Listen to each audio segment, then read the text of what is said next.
सबसे पहले तो आप सभी को नमस्ते, राम राम, धन्यवाद आप लोग यहाँ पे आए हैं। पूरा देश जानना चाहता है कि भाई खिलाड़ी इतने दिन चुप क्यों थे। आज चुनाव था, आप सबको पता है। आप जब हम जनवरी में आए थे तो पूरा प्रकरण आप लोगों ने देखा था। उसके बाद ओवरसाइट कमेटी बनाई गई। उसमें जो ओवरसाइट कमेटी में 18-20 लड़कियों ने बयान दिए थे अपने। उसके बाद खेल मंत्री जी ने ऑन कैमरा बोला था, मीडिया के सामने बोला था कि ब्रजभूषण और उससे जुड़ा हुआ कोई भी इंसान WFI में नहीं आएगा।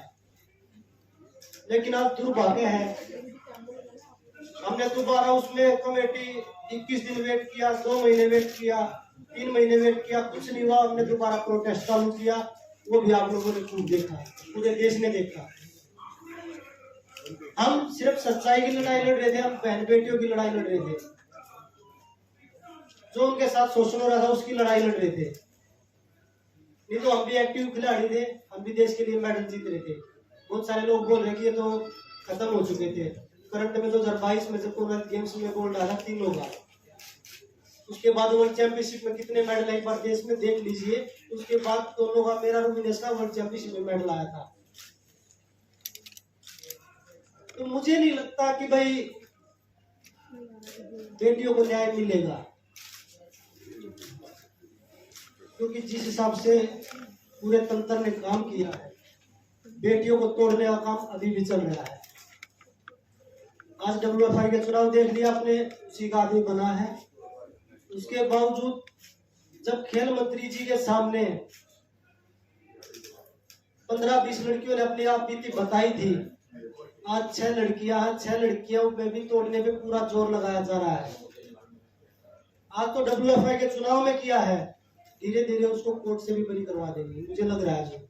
लेकिन फिर भी हमें भरोसा है न्यायपालिका पर, क्योंकि मुझे लगता है कि जो हमारे देश में न्याय बचा है वो सिर्फ न्यायपालिका में ही बचा है। तो हमें अब भी उससे उम्मीद है, माननीय सुप्रीम कोर्ट से, माननीय दिल्ली हाई कोर्ट से।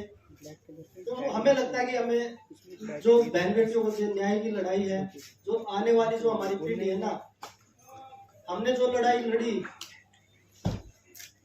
मुझे लगता है कि आने वाली 1-2 पीढ़ियों को और लड़नी पड़ेगी। जितने हमने अपने दम में, जितना हमारे में दम था, हमने वो लड़ाई लड़ी है। लेकिन जो सरकार ने हमारे से वादा किया था ना, उस पर सरकार खड़ा नहीं हो पाई। बड़े दुख के साथ कहना पड़ रहा है आज कि हमारी बेटियों को न्याय, मुझे नहीं लगता कि 1-2 पीढ़ी के जो आने वाली पीढ़ी है उनको भी लड़ाई लड़नी पड़ेगी, जब भी न्याय हो सकता है।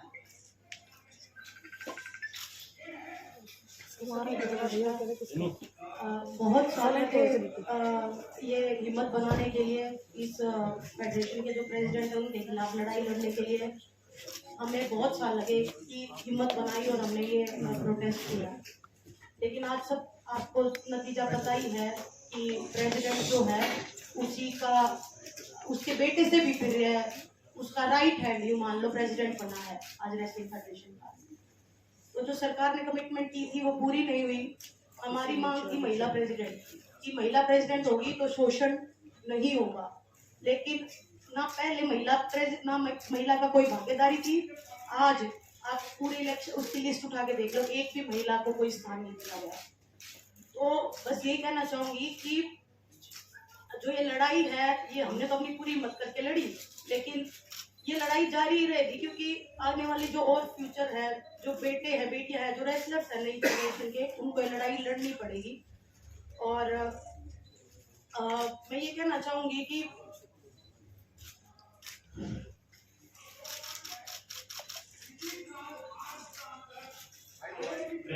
आप सबको पता है कि हम जैन में आए थे, लेकिन मैं एक बात आपको बताना चाहती हूँ कि हमने जब हर तरीके से कोशिश कर ली थी, उसके बाद हम दिल्ली की सड़कों पर आके बैठे थे।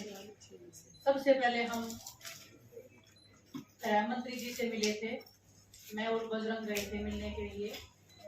हमने उनको इस बारे में बिल्कुल अवगत कराया था। क्लियरली हमने नाम लेके लड़कियों का बताया था कि किसके साथ में क्या क्या हुआ है, प्लीज आप इसको देखिए और प्लीज हमारी रेसलिंग को आप बता लीजिए, क्योंकि अभी अंत हो रहा है।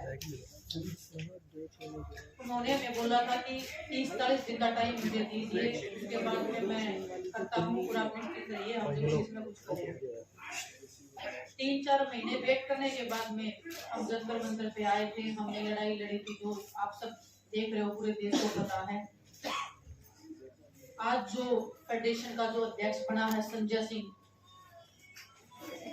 स्टार्टिंग से वो लोग बोल रहे थे कि हम बनेंगे, हमें पता थी, उसकी पावर पता है, उसका पोजीशन पता है, लेकिन दुख होता है कि देश में ऐसे लोगों को स्थान मिल रहा है, पद मिल रहा है, कल उनका राइट हैंड है, उसके बेटे से भी ज्यादा खास है, उसको प्रेसिडेंट में आना मतलब आने वाली लड़कियों का जो भविष्य है उनको फिर से शोषण का शिकार होना पड़ेगा, और जो चीजें पर्दे के पीछे होती आई हैं वो खुले में होगा। और दुख होता है हमें इस बात का कि हम कितनी लड़ाई लड़के भी हम कोई सुधार नहीं कर पाए हमारी रेसलिंग में। आने वाले बच्चों के भविष्य के ये जो हम लड़ाई लड़ रहे थे उसमें हम कामयाब नहीं हो पाए। हमें नहीं पता हमारे देश में न्याय कैसे मिलता है। सड़क से लेके रेसलिंग मैच से लेके बंद कमरों से लेके हमने हर किसी को अपनी बात बताई है। ऐसा नहीं है कि हम सीधा सड़क के ऊपर आ गए, हमने हर तरीके से कोशिश की है। जो स्पोर्ट्स मिनिस्ट्री है हमने उनको क्लियरली बताया है कि ऐसे ऐसे हो रहा है, प्लीज आप कुछ करिए। पूरे देश को पता होते हुए भी ऐसे लोग जो शोषण कर रहे हैं, महिलाओं का करते आए हैं, उनको फिर से संवैधानिक पदों पे बिठाया जा रहा है, उनको स्पोर्ट्स में जगह दी जा रही है। जो एक महिला थी, हमें उम्मीद थी कि कोई महिला आएगी, आने वाली जो बच्चियां हैं वो एक संतुष्टि फील करेंगी कि एक महिला है, उनको भी एक हौसला मिलेगा कि हाँ कि हम अभी सेफ हैं।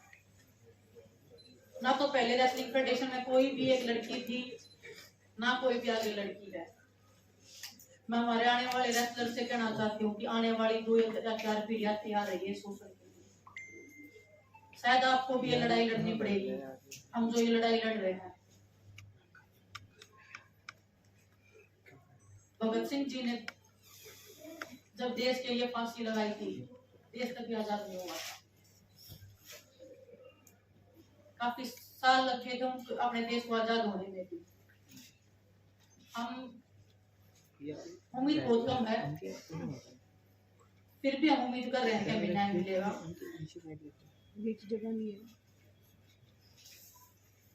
लेकिन बड़ी दुख की बात आज हमारे रेसलिंग का जो भविष्य है वो अंधकार में है।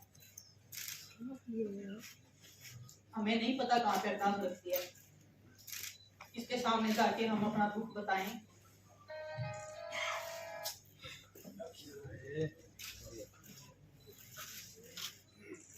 आज आप सबके सामने आए हैं, हम ट्रेनिंग कर रहे हैं, फिर भी हम बैठे हैं यहाँ पे, फिर भी हम लड़ाई लड़ रहे हैं। उम्मीद करें कि वो आंसू उम्मीद हम से जगा पाए।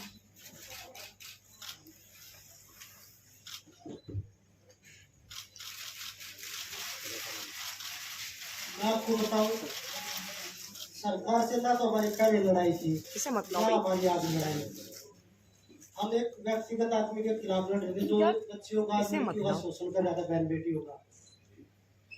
उसने अपनी पावर से हर तरीके से कभी उसको राजनीति मोड़ दिया, कभी जातिवाद का मोड़ दिया, कभी उसने हरियाणा यूपी का मोड़ दिया, क्योंकि उसके पास पावर है। और वो आप सबने देख ली, हमने भी देखी। जो हमारे से जितने भी लोग जुड़ रहे हैं प्रोटेस्ट से, चाहे वो हमारे कोचिज हैं, चाहे वो हमारे खिलाड़ी हैं, चाहे उसमें हम हैं, किसी का भी अब आगे भविष्य सेफ नहीं है।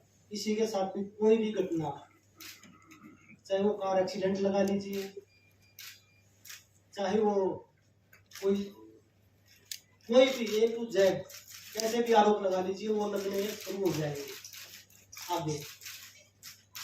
क्योंकि हम सब ने, पूरे देश ने उसकी पावर का, उसका जो तंत्र है, जो काम कर रहा है उसके पीछे, वो सब ने देख लिया है। जिस तरीके से वो लोगों में अपना भरम फैला रहे हैं, जगह नहीं है ना, लोगों को तोड़ने की।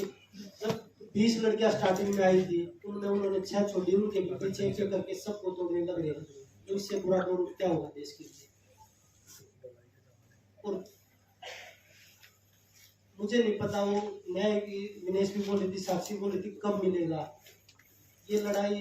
चलो हम लड़े, हम नहीं जीत पाए, लेकिन ये लड़ाई किसी न किसी को, जो आने वाली पीढ़ी में, उनको भी किसी न किसी को लड़नी पड़ेगी।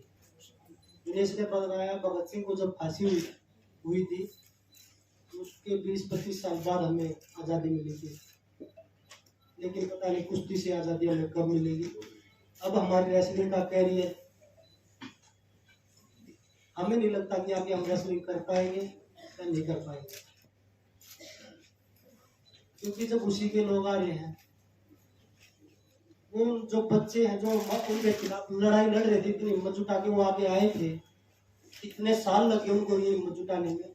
जो हमारे देश की जो गांव में, जो देहात में महिलाएं हैं, वो इस शोषण से गुजरते हुए थे, वो भी तो देखती होंगी कि हम किसके सामने आवाज रखें। जब हमने पूरे देश के सामने, पूरी सरकार के सामने सारी चीजें खोल के रख दी, उसके बाद भी न्याय नहीं मिला, तो वो बहन बेटियां किसके सामने रखेंगी अपनी बातें?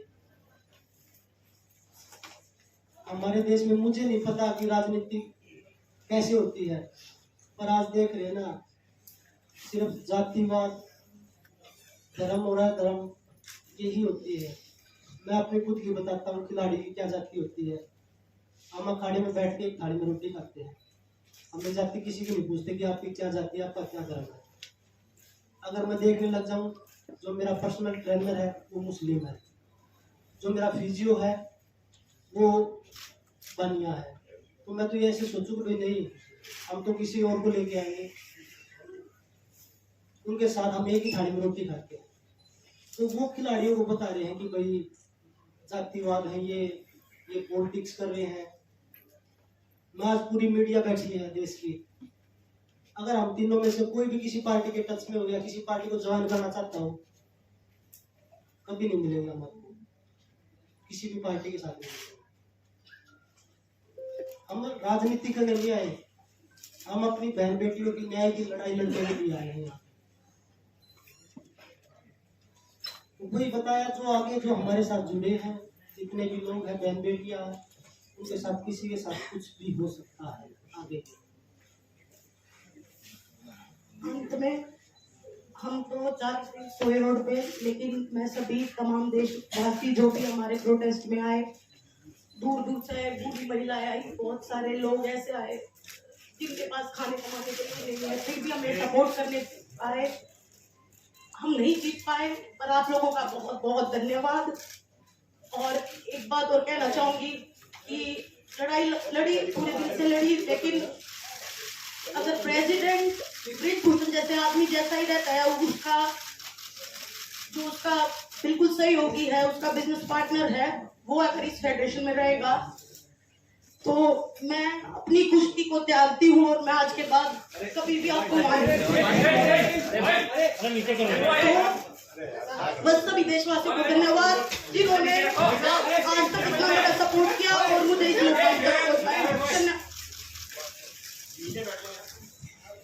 बजरंग और दिनेश, क्या आप लोग भी कुश्ती खेलेंगे या आप भी साक्षी की तरह उदी के साथ फैसला ले रहे हैं?